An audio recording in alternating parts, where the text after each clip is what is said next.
If you were crying, she would have made you laugh. It's just...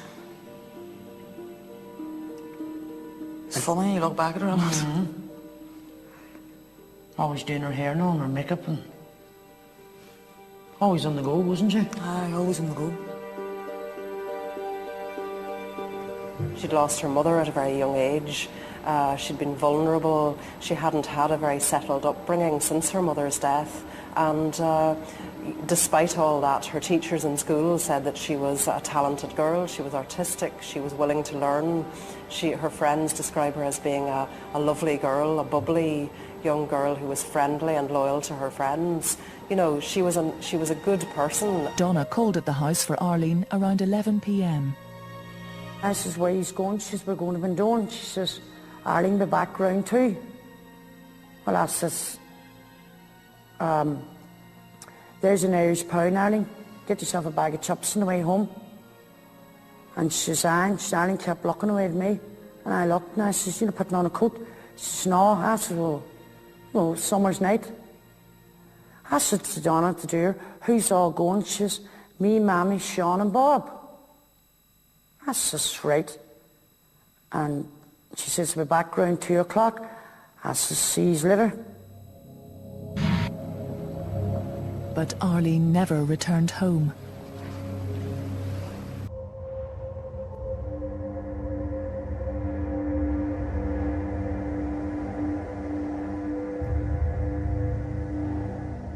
Do you think there's any chance now she might just have gone missing and may turn up? I can't see it. It'll be a miracle if she does. Like, I hope she does, but, like, it'll be a miracle.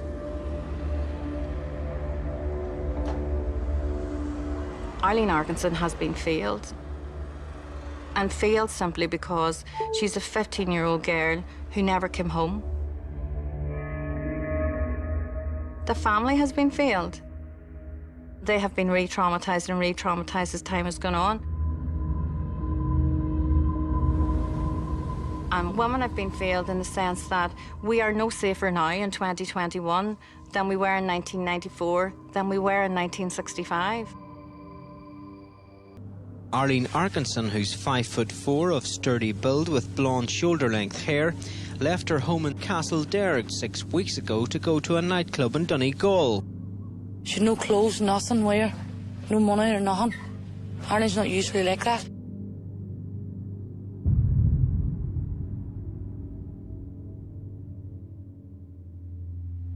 On the 13th of August 1994, Arlene was in my house babysitting as we were at bingo, and she told me she got a phone call from Donna Quinn earlier on, about 8 o'clock or around that, to ask her would she go out, and Arlene says that she was babysitting, and like I was back from the bingo around that time, 10:30, 11:15.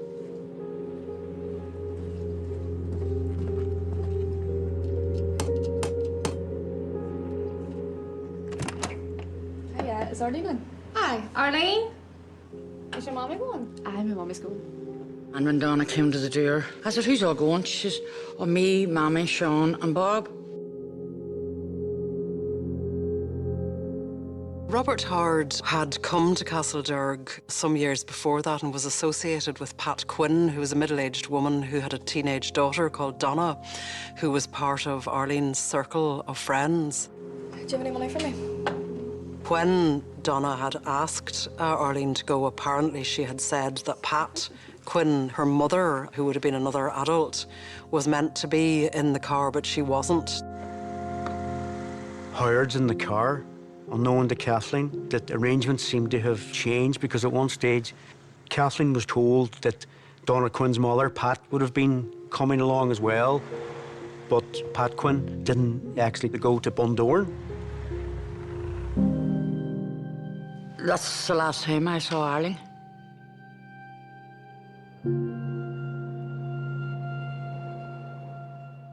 Castlederg is not far from the border with Donegal, a very popular location back in the day for sing-songs, bars, dances and so on.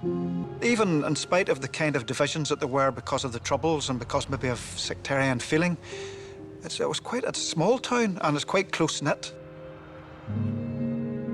it doesn't take long for news to travel from one end of the town to the other.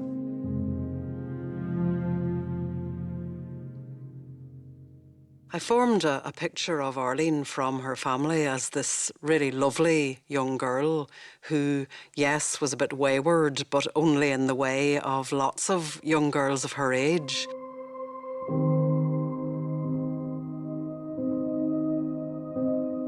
She seems to have been quite giddy. She seems to have been very pretty. She seems to have been really into socialising with her circle of friends. She had also had some bad experiences in her life. She had experienced the loss of her mother. Your mother is that stability in your life, and that stability was then lost for Arlene at 11 years old. And what you had was siblings who then had to assume a responsibility. She was flitting about between her siblings' homes, which was difficult for them, obviously, because who was going to have authority over her? I think she must have been quite challenging in that way to her brothers and sisters, but it was very, very apparent that they all loved her dearly.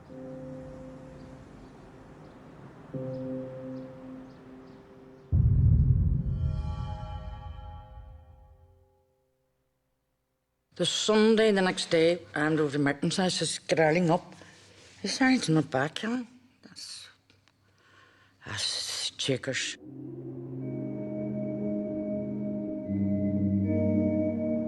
Because Arlene made it her business to sort of go between her siblings' homes, Kathleen wouldn't necessarily have been particularly alarmed that Arlene didn't come back to her house that night. But she did check with her brother the following day, and they did start asking among the family to try to find out where Arlene was. The family started obviously to make inquiries as to what had become of Arlene on that Saturday night. They knew who she was with, but when she went to them, they were getting all sorts of different mixed up messages and stories about what had happened on the night. In fact, they were told at one stage that she hadn't actually gone out, that she had just gone, you know, a short distance up the road and had got out of the car and had disappeared. So I think that made them suspicious, obviously, about what had happened. But they also were very much on their guard about Robert Howard. My sister Mary got arrested. She went up on the Tuesday, knocked the door. Howard came to pack home's front door, and Mary says, where's our Arlene at? And he says, I don't effing know. Mary says, you were at Bundoran, no? You took Arlene to Bundoran. And he just slammed the door. Our Mary came down to my house, and Mary says to me, I just didn't like the look of that boy. She says, he scared me. She said, he's done something to Arlene.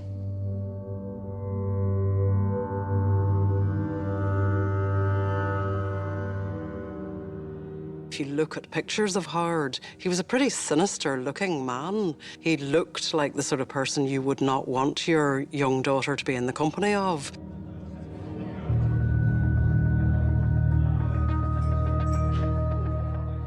He didn't hang around with local men, apparently. He would be sitting in the pub on his own, and then he would go and sit with young girls who were there, you know, and he was much older than him. He would have stuck out. I mean, teenage girls don't want the company of older adults, generally speaking, but because he put himself in this kind of quasi-paternal role where he was, you know, paying for drinks for them and things, he was popular with them.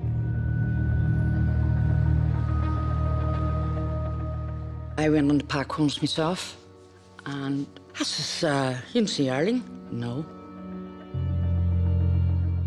I says, well, Patty, how'd you enjoy yourself? No, out on Saturday night. Oh, it's just brilliant. I said, if you see Arlene, tell her. I says, Merton's looking for her, and so am I. And we left, and she said, well, surely. Then I got Donna, asked her. She started to lie, got her again, changed the story. Once I started changing the story, We knew that. So how are you and Donna and the rest of the family feeling about this now? Terrible, you know.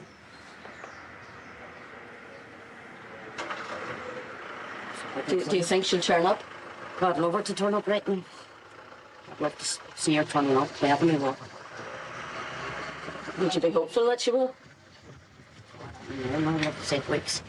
Kathleen did go and speak to the Quinns, and of course the Quinns lied to her. They believed that they were telling white lies, but they turned out to be catastrophic because it caused difficulties for the police. We're becoming increasingly worried about this young woman's welfare, and I would appeal to her, if she's watching the programme, to get in touch with the police, with any member of her family or her parish priest. The police did begin to investigate fairly promptly, and initial inquiries were made. But very loud, serious alarm bells should have rung immediately that they knew that Robert Howard was the last known adult in her company.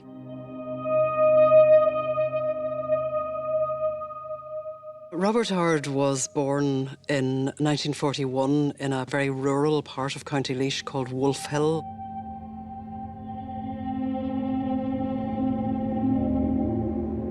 He apparently took on at quite a young age the name of the Wolfman of Wolf Hill.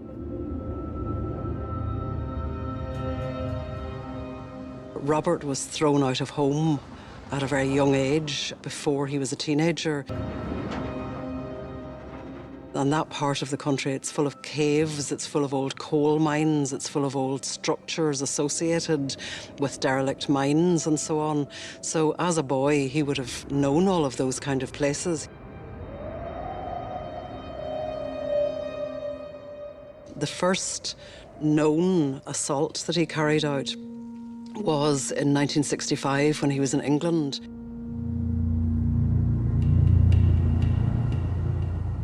And he pretended to be a doctor and went into the room of a 6-year-old girl and pretended to be examining her physically and attempted to rape her.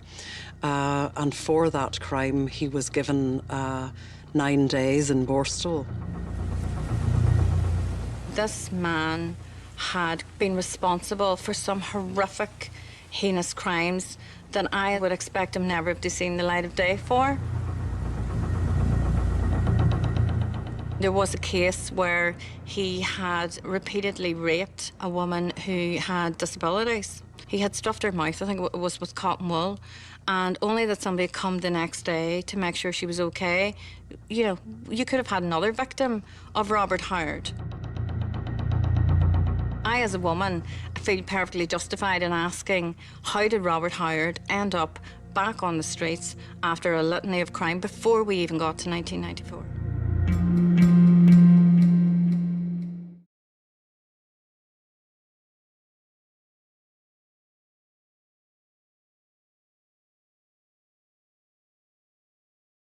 He presented himself as a father figure without the discipline, you know, so he was an attractive figure to them because he appeared to be an older man who was kind, who was understanding, who bought them presents. But he was, of course, preying upon them. He was grooming them for the violence which he always then visited on them.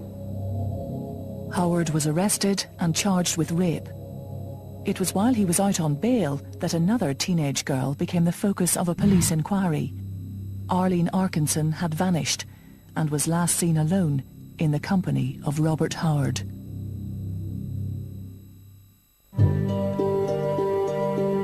Robert Howard was standing trial for the murder of 14-year-old Hannah Williams in 2001. The police investigation into Howard unravelled a life of violence that would eventually lead to murder. The prosecutor's case relied heavily on this evidence, which meant Howard's shocking criminal past was revealed to the court. Arlene Arkinson was an average 15-year-old schoolgirl from the border town of Castlederg in Northern Ireland.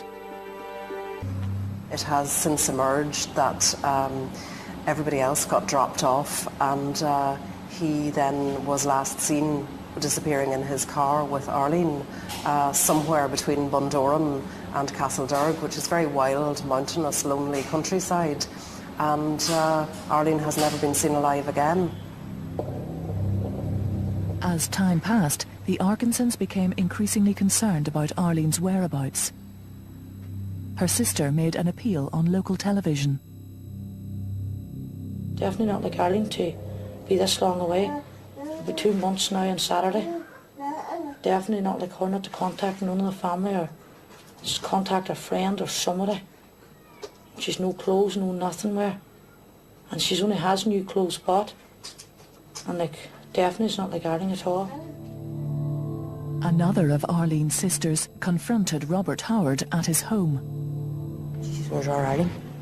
He says, I don't know. I don't know. He says, and he just shut the door in her face. And Mary says they're lucky to give her, like... She swears that day she had a shiver. And remember, she told you then, a week later, and telling me, she says, Arlene's dead. She's that boy there, looks, you know what I mean? What was wrong with him? It was just an airy feeling she had when she banged that door that day. Their fears of Howard's involvement in their sister's disappearance were deepened when they spoke to a friendly policeman. He says, do you realise who you're dealing with here? And I says, what are you on about? Like, I was only 20, what do I know? And I says, what are you on about? And he says, I would love to put his record out there now and show you his record. But I can't do that. Who you were dealing with? Who you're dealing with. He says, this is a bad, bad person. Yet when Howard told police he had dropped Arlene off in Castlederg and that he had seen her in the town the following day, they believed him. He had also broken the conditions of his bail by being out late and crossing the border that night. But it would be a full 6 weeks after Arlene's disappearance before he was arrested, and he was soon released without charge. It seems to me that Robert Howard was a very clever individual in that he targeted young women who he knew were not highly prized in society. He went to poor areas. He went to places where people who are not the most highly esteemed in society live. He preyed upon vulnerable women who were typically on their own with teenage children. He preyed upon those young girls, he flattered them, he made much of them. Arlene Arkinson was missing for 4 months, and Robert Howard was the prime suspect in a possible murder inquiry when he faced court for the attack a year earlier. But incredibly, the court agreed to a plea bargain. Charges of rape and buggery were dropped. In return, he admitted unlawful carnal knowledge, implying consent on the victim's part. The judge ordered a psychiatric assessment of Howard. He said that if the report was satisfactory, he'd be spared jail. Just like Dr. Dunn 20 years earlier, the psychiatrist was unequivocal in his report. It appeared to me that he had a need to dominate and to control individuals that were vulnerable and impressionable.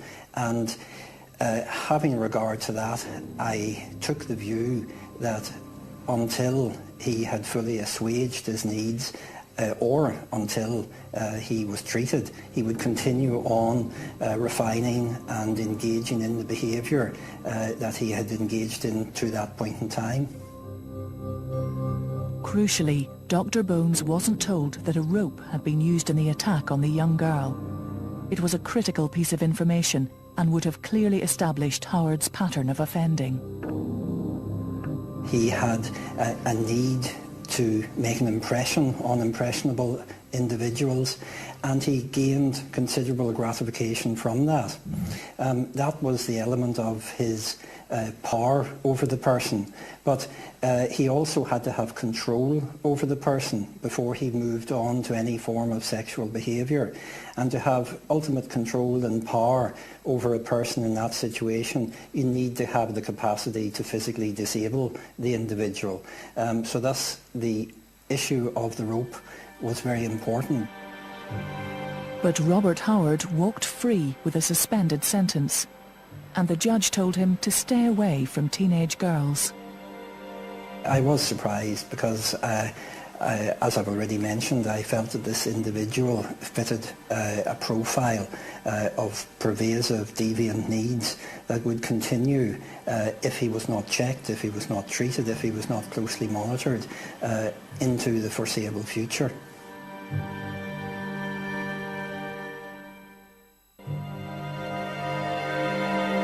At Robert Howard's trial for the murder of Hannah Williams, his shocking 40-year criminal record had been revealed to the jury in great detail.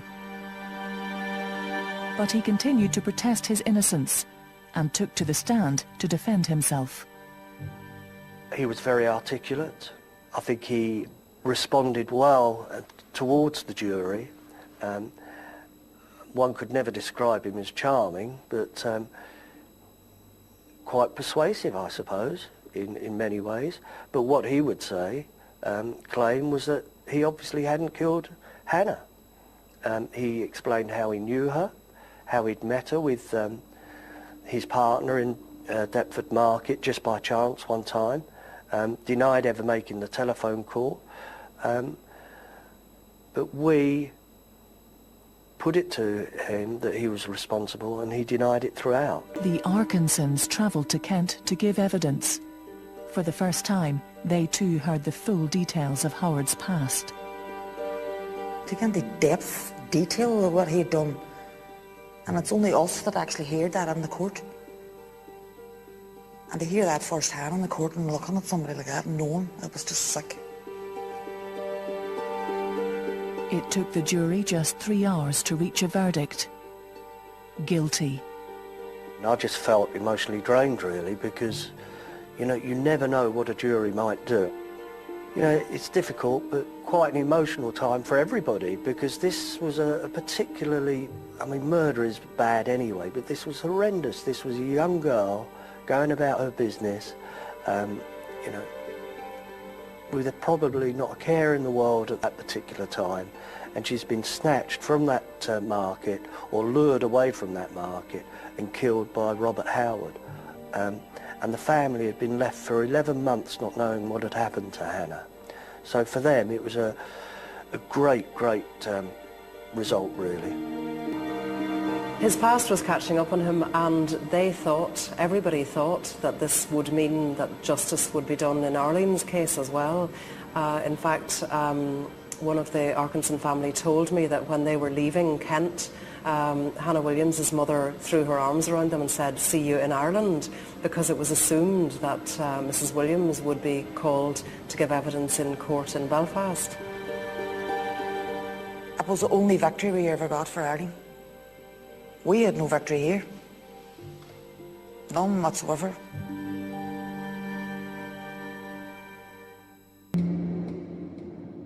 Robert Howard told the police that he dropped Arlene near the housing estate where members of her family lived, but he also claimed that he dropped her outside of a pub in town where there were a number of boys hanging around.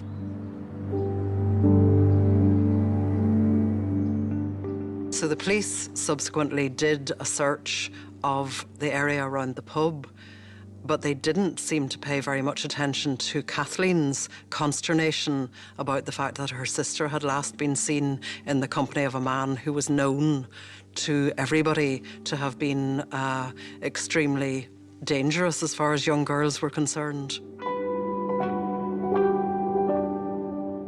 As far as the police are concerned, I think the key opportunities were missed in those crucial fortnight, those sort of 12 to 14 days after Arlene went missing. There were individual officers who were working really hard to try and join the dots and find out what had happened. But there just didn't seem to be any communication, there didn't seem to be any joined up thinking between uniformed officers and plainclothes officers. They were very slow in putting it on almost on a murder inquiry footing. There always seemed to be a sort of a feeling in the back of their minds that she's going to turn up, she'll turn up somewhere.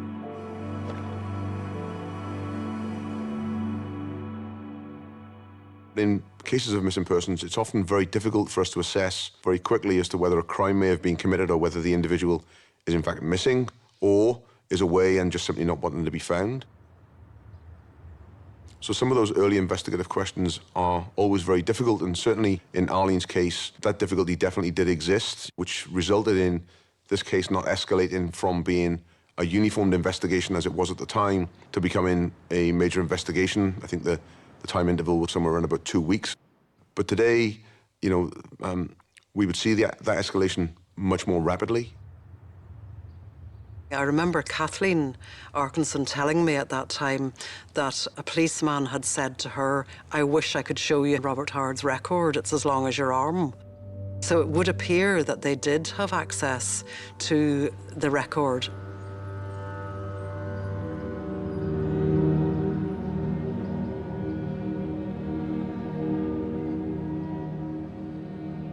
Kathleen knew it was hard, and so did other members of her family. They did their best to try to get the police to move on Howard. However, unfortunately, Pat Quinn, for some period of time, provided an alibi for Robert Howard and claimed that he had come home at 3 o'clock in the morning, and she corroborated a story by Robert Howard that he had seen Arlene in a car in Castlederg the day after she was with him, you know, and all of these false stories were told. The coroner makes it very clear in his findings that there was sufficient evidence upon which Robert Howard could have been arrested at a very early stage in the investigation. A very early decision to arrest would enable us to secure forensic evidence, either from the suspect or from a vehicle or from an address. It also may have helped for those alibis that were falsely created not to have developed in such a significant way that it felt like there was an element of truth. Certainly, the suspect being in custody wouldn't enable him to have manipulated other individuals around him to have created the alibi, the web of lies and deceit that existed. And that may have enabled us to break through the case much more quickly. Unfortunately, in this case, that didn't happen.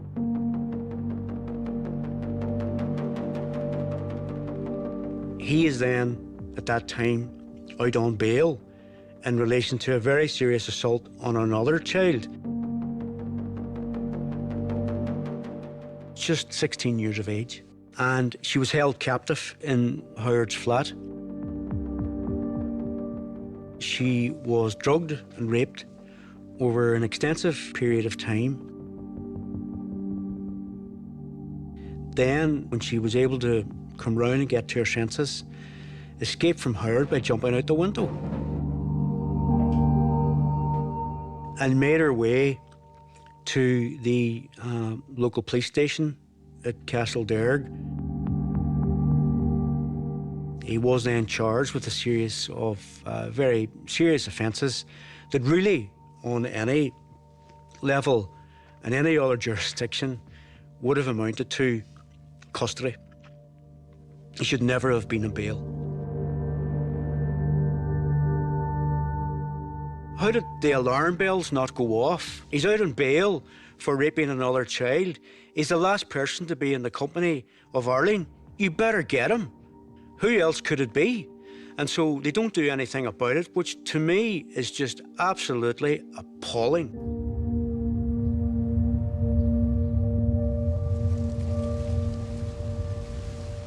It's not as if the police in Castlederg were not experienced. They were working in an area where there had been a very active IRA presence. They will have investigated murders before. It was something like 46 days later that Howard was arrested, which is absolutely astonishing. By the lack of proper police activity, particularly at a more senior level, allowed Howard to absolutely destroy all evidential opportunities.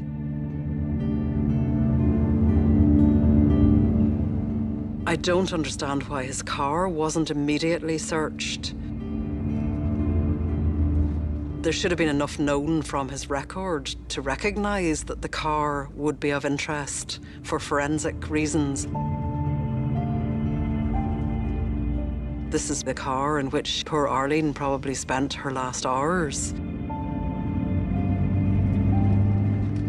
By the time the police did investigate his car, it had been sold across the border to somebody else, and it was undoubtedly cleaned up at that point.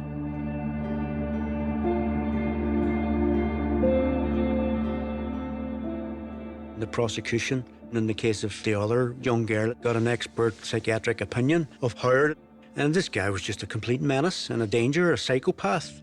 And they'd have known all this, but still he's not charged with, you know, the murder of Arlene.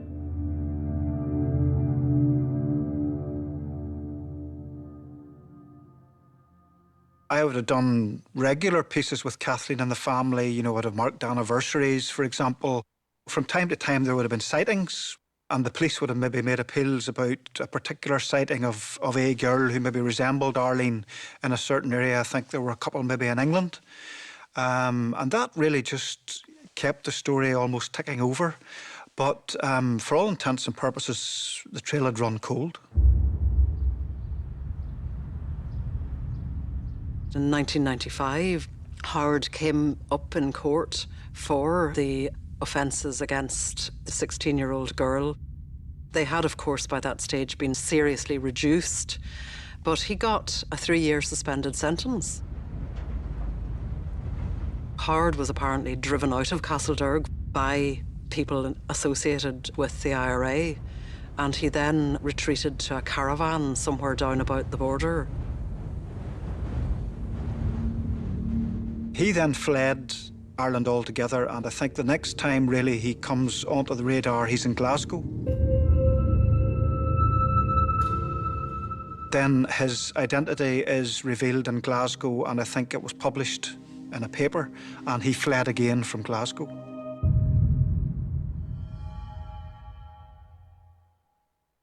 Then out of the blue, on the April of '96, the police arrived at Kathleen's house and began a search.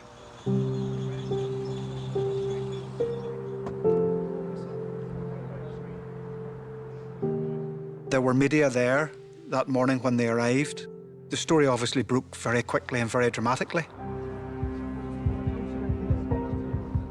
I remember walking up towards this van load of police officers, armed with pickaxes and shovels and whatever else, and realising that this story had moved to a completely new level. Ornaments and ashtrays were flung out through the windows at the police, and there was a standoff for about 15 minutes. And eventually, I'm told the RUC had to use a sledgehammer to force their way into the house, up the stairs, and according to Kathleen, who was in bed, handcuffed her.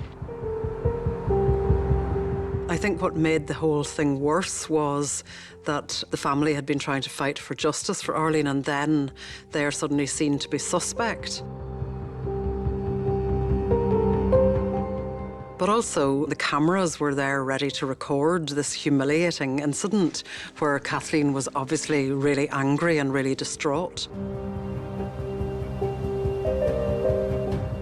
You know, they say they had to restrain Kathleen, they had to do this, they had to do that. Well, what did they expect? What would anyone expect when the police and force arrive at the end of a small cul-de-sac and a small housing estate with the police and the media on tow to dig up your home? They had to do it because they were ashamed and discriminated that they had to come into my house and do this. So they just wanted to look put at them, and that's the way they done this to me and my family.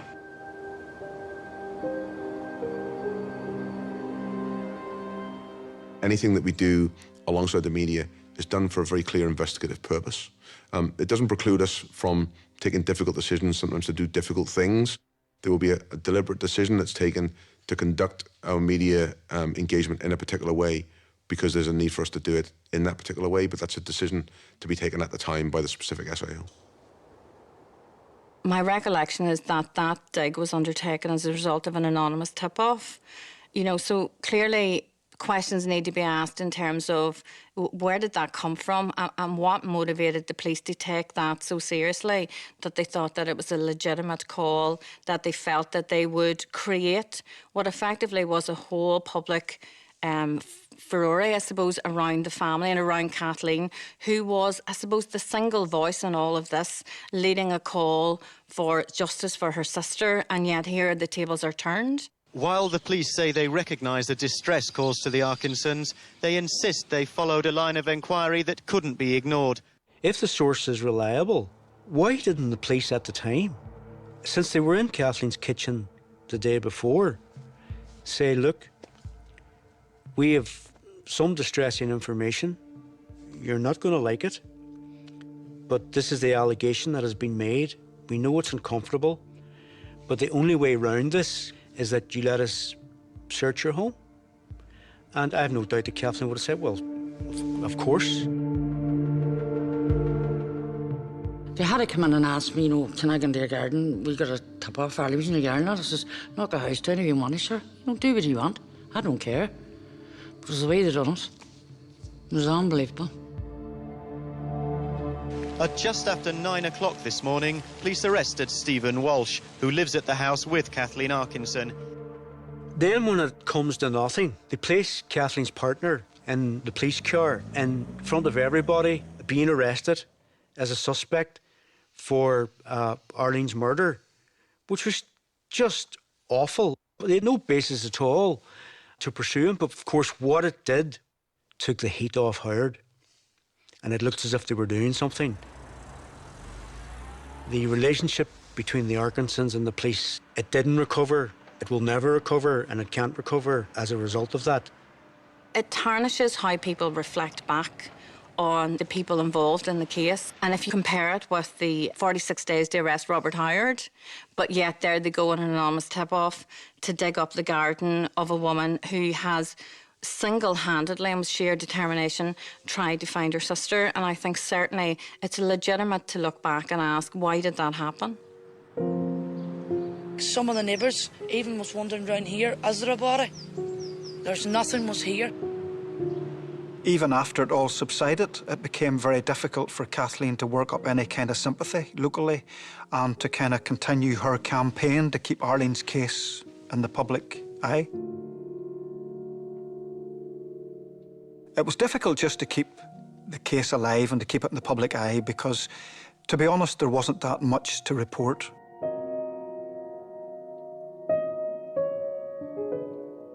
Then, out of the blue, came a report that Robert Howard had been charged in connection with the discovery of a teenager's body in the south of England. And that was a bombshell.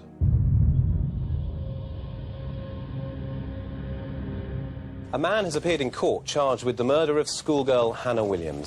58-year-old Robert Howard has been remanded in custody. So at that point, it gave things a new lease of life because I knew that this would have ramifications in Northern Ireland. I knew that his connection with Arlene was bound to come up in the court in England.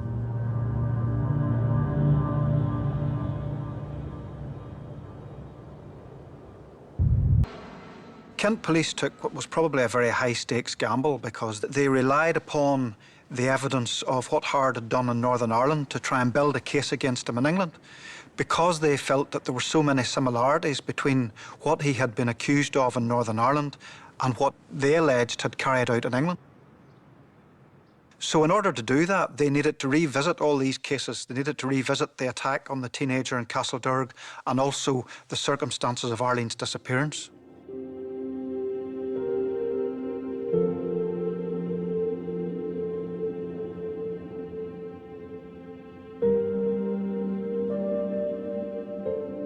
The family liaison officer and myself interviewed the young victim that had been held in Robert Howard's flat in Castlederg. She described being enticed to that flat, complaining of a headache, and Robert Howard gave her tablets. It would later transpire that she'd been sedated. She said she woke up naked in his bed with a noose tied around her neck, which he continually tightened. also at the same time as raping her. Significantly, for us, the evidence of a noose around her neck fitted exactly what had happened to Hannah, but already we're now starting to see what I would later call similar fact evidence.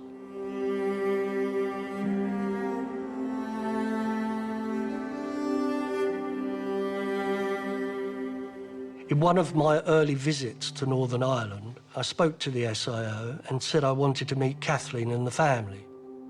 I was told that wasn't possible because, in his words, Kathleen and the family were very difficult to deal with and I wouldn't get anything from her. And far from being uncooperative, on the first occasion I met, she asked me questions that quite clearly should have been directed at the RUC many years ago, and in fact had been directed at the RUC, but she'd never had the answers.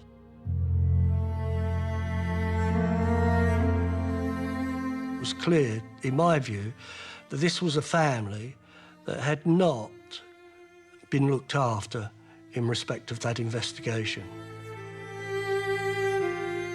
What Kathleen made clear was that she would help us, Kent Police, do whatever we could to prosecute Robert Howard for Hannah Williams, hoping in some way that that would open the door to a possible prosecution in relation to Arlene.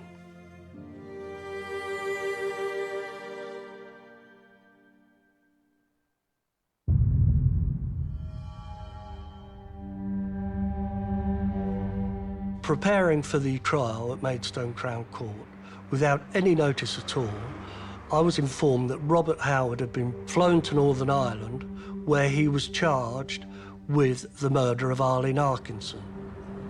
Earlier, as Robert Howard arrived at court in a police car, he was shouted at by members of the Arkinson family. Now, I was amazed because it seemed to me that there was no more evidence at that point than there was several years ago. And where we'd been asking for Robert Howard to be charged, suddenly it had happened. The detective inspector was asked if the police were any nearer to learning what had happened to Arlene Arkinson. He replied, "I can't comment." It's very hard to know what to read into the fact that he was charged so quickly with the Arlene murder after such a long delay, but so quickly after the Hannah Williams one. Because obviously at that point, the police in Northern Ireland did recognise that there was a pattern. They must have at least contemplated using same fact evidence, because they were in a much worse position in the sense that they didn't have a body. Similar fact evidence had never been used in a murder trial before. And the less evidence you have, the stronger that similar fact has to be.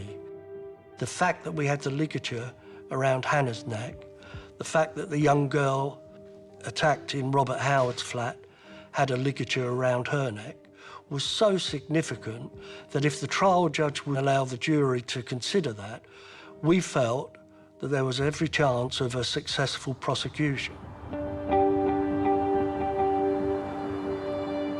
And after careful consideration, obviously the judge considered that it was pertinent, and the evidence was given of the attack in Castlederg. Kathleen did give evidence at our trial. This was an unusual approach, that you were actually bringing in witnesses to talk about an alleged offence that hadn't been through a court in Northern Ireland, that they hadn't been convicted of. When we got to the verdict, it was a day of great tension. There was great drama in the court. It could have gone either way, but when he was found guilty, there were scenes of relief. I'm glad justice has been done for Hannah, but I want Bob Howard to stand trial for the murder of my sister, Arlene, and I want him to give up her body. Needless to say, they came back to Northern Ireland then feeling confident that when Howard would be tried, they would have fully expected that the police in Northern Ireland would also apply similar case evidence. Instead of which, what happened was that Howard was brought from prison to be tried in Northern Ireland, but his past record wasn't brought up. The jury in Belfast weren't told either of Howard's past in terms of sexual attacks on women and young girls, or indeed the fact that he had been convicted of the murder of Hannah Williams.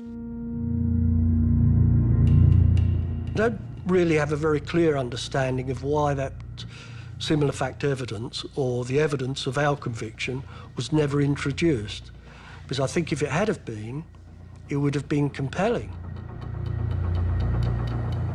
The technique of introducing similar fact evidence was quite a new one. But also I think there was a fear that by introducing similar fact evidence and perhaps giving Howard an avenue for appeal, even if he was convicted, that both convictions then might have been challenged, that it might have opened the Kent conviction to challenge as well as the conviction for the murder of Arlene. Robert Howard was found not guilty of murdering 15-year-old Arlene Arkinson after a lengthy trial.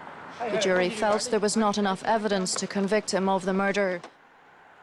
I can remember when the jury acquitted him, he showed no emotion whatsoever, but there was just an outburst, I think, of grief amongst the Arkinson family in the court. We've always said our top priority has been to recover Arlene's body. That's still the case, and we are calling on the police to continue their searches, and we'll not rest until our sister is found and given a decent burial. That was an absolutely devastating blow to the Arkinson family after all of the work and campaigning and heartache that they had been through in the intervening years. And of course, that was the last chance.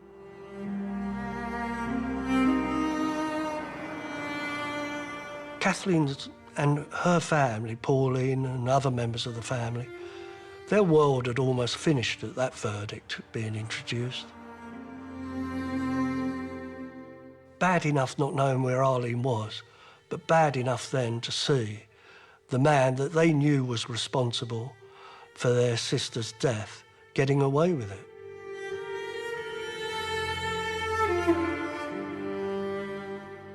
Well, like, it was frustrating for us to sit there and know his record, and the jury didn't know. It was unfair. It must be made now that any person that gets to stand in front of a judge and jury, their past should be read out before they get into that dock.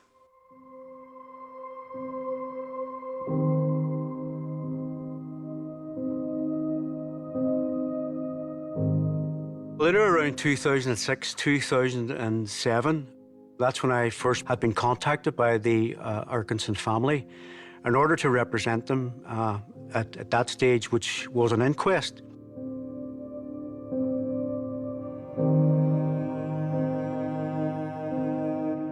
My knowledge at the time, truly what the public knew, that's what I knew. And it was only during the course of pursuing the matter further that I became even more horrified. I thought we'll get a number of files I expect in the usual way. Maybe 5, 6 files may arrive, lever arch files from the police, and we'll just take it from there.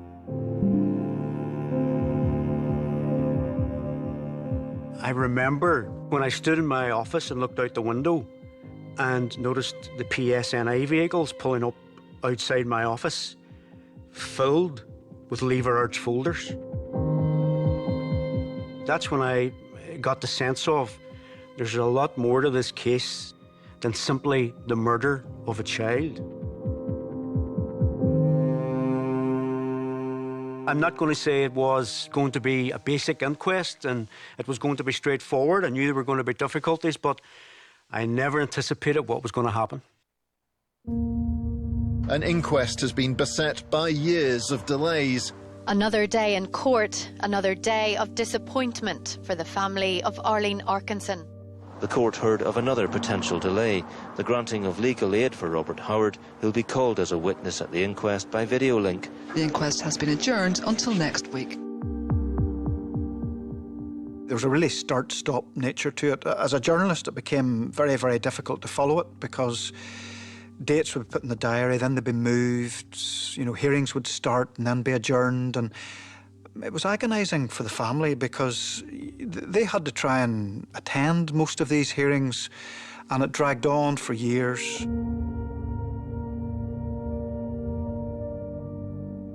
We had 40 preliminary hearings. There was such a debacle about the documents, because then it transpired that I may have got documents I wasn't supposed to get. And then I may have got documents that weren't properly redacted. And then I may have got documents I should never had viewed at all. 22 years after Arlene Arkinson disappeared, her family were hoping to find out what happened. But all the information about the police investigation may not be heard. The PSNI have asked for a public interest immunity certificate to withhold some of the details from the inquest. First day of evidence in February 2016. The lights are on and we're ready to go at last, our first live witness. And you turn up that morning and the problem is that a PAI certificate has landed. PII stands for Public Interest Immunity.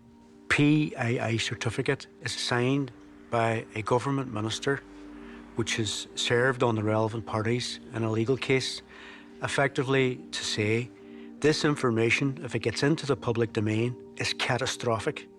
It cannot happen on the grounds of national security.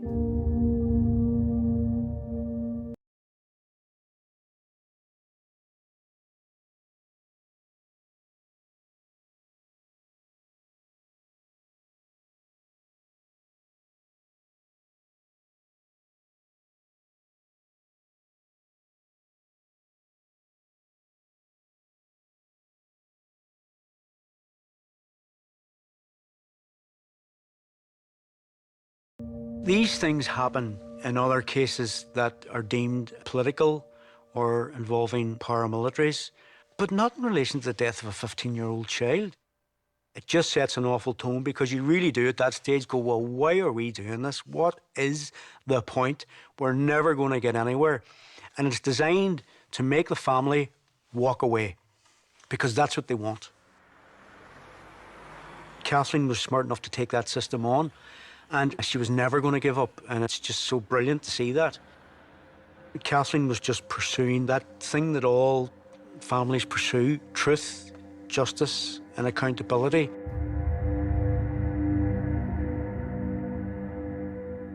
Kathleen really hoped, the family really hoped, that they would get Howard back in the witness box through the inquest. The ultimate devastating blow came along that Howard died before he was ever actually called to give evidence. With that, the kind of last flickering hope of getting some information out of Howard in terms of finding Arlene's remains.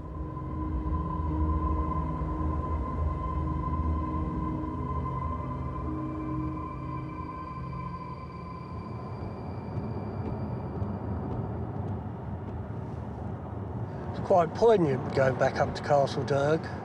Obviously, Robert Howard, deceased, no longer about. Kathleen still living in Castlederg with her family.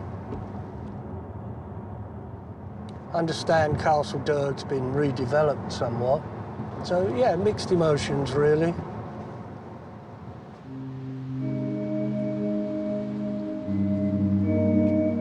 We'd spent time travelling to and from Northern Ireland and then came up to Castlederg. I think my first visit was to the police station where I met Kathleen and family. And it was on one of those occasions that we came down and looked at the main square, went into the property.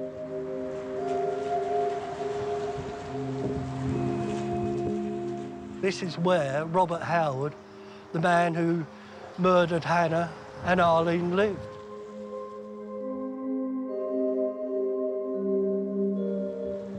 It was pretty derelict, and myself and the family liaison officer were able to go into the property. Obviously it's not there, but I can remember it as if it was yesterday.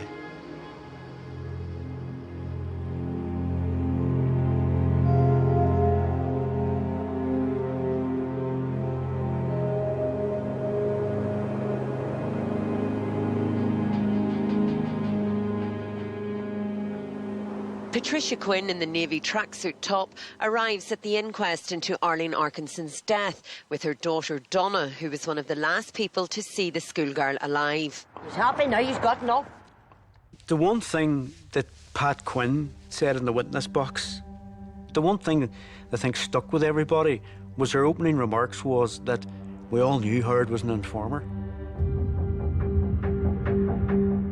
You know, he always had money. Somebody who's unemployed or on the dole, but they always seem to constantly have money. Suspicions arise. When you break down all the complications in Arlene's case and you look at the basic facts for what was known, it doesn't make sense, so you have to try to work out the why. And you do come to the conclusion that there must have been some relationship between Howard and the police. I'm not saying that he was some high-level agent operating, you know, for MI5. I mean, that's obviously not the case. But informants come in different guises and at different levels. He was free to roam in the Castlederg area. I don't think he was a significant informant, but there is that speculation.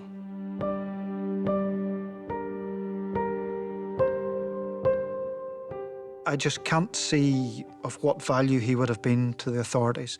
I think this is more likely to have, sadly, to just have been shortcomings in the criminal justice system. One of the most bizarre circumstances within the inquest is the evidence of Norman Baxter, who was the investigating officer for a period of time in March 2002 and did take the decision that Howard should be prosecuted.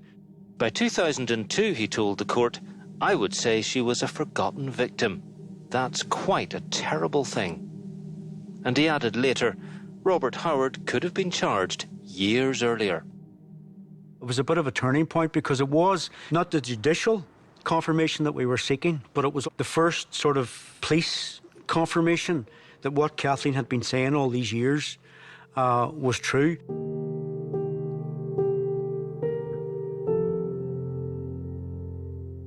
Towards the end, another PII matter has arisen, and it is of great significance. And what it effectively was, an informant working for the police within the prison was secretly recording Howard, and that Howard had disclosed how he had killed Arlene.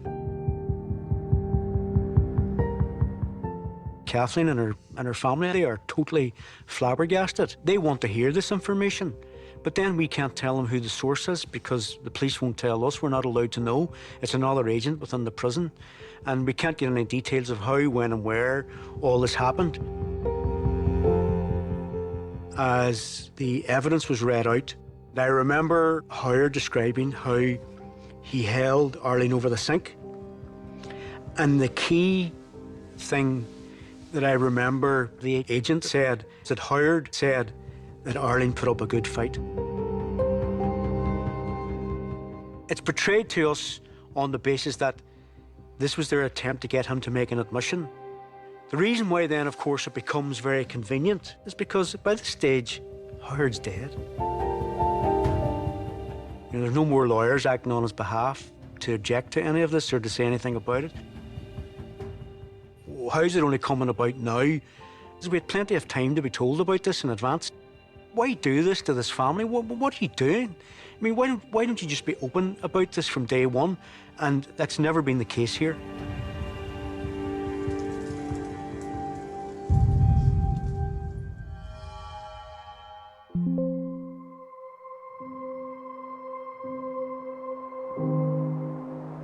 There are so many questions around the disappearance of Arlene Arkinson.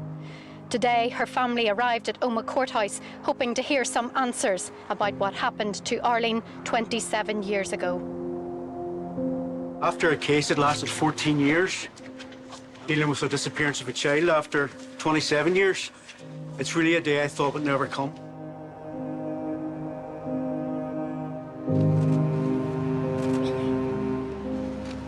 It was a hugely momentous day for Kathleen. It became apparent very early in the coroner's report that he spoke very respectfully of the Arkinson family. And I think that that was a tremendous relief to Kathleen because she had had a lot of experience of not being treated respectfully. This was a 14-year-old inquest, nearly as long as Arlene's life. An inquest that Howard and the state never wanted. There is now no doubt that Robert Lesarian Howard murdered my 15-year-old sister Arlene and hid her body. I appeal to the Justice Minister to examine Arlene's case carefully, and when she does, she will see that the need for a public inquiry into the activity of Robert Howard and the jurisdiction and his status as an agent for the RUC, which has led to the death and misery for many people. Thank you. Thank you.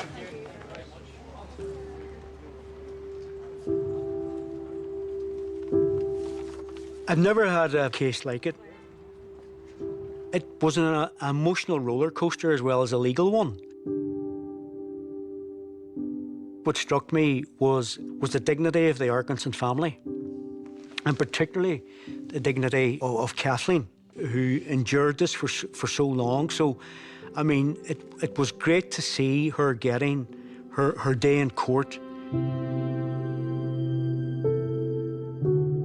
We need a full inquiry which takes in England, Scotland, Northern Ireland, the Republic of Ireland. What can police learn? What can public prosecutors learn? What can single parents learn? What can families learn? What can communities learn? What can social services learn from the case of someone like Robert Howard, who has had an unknown number of victims and has ruined so many people's lives? Well, I think from the family's point of view, they will never be the same. It certainly has not been the finest hour of Northern Ireland's criminal justice system. The police, prosecutors,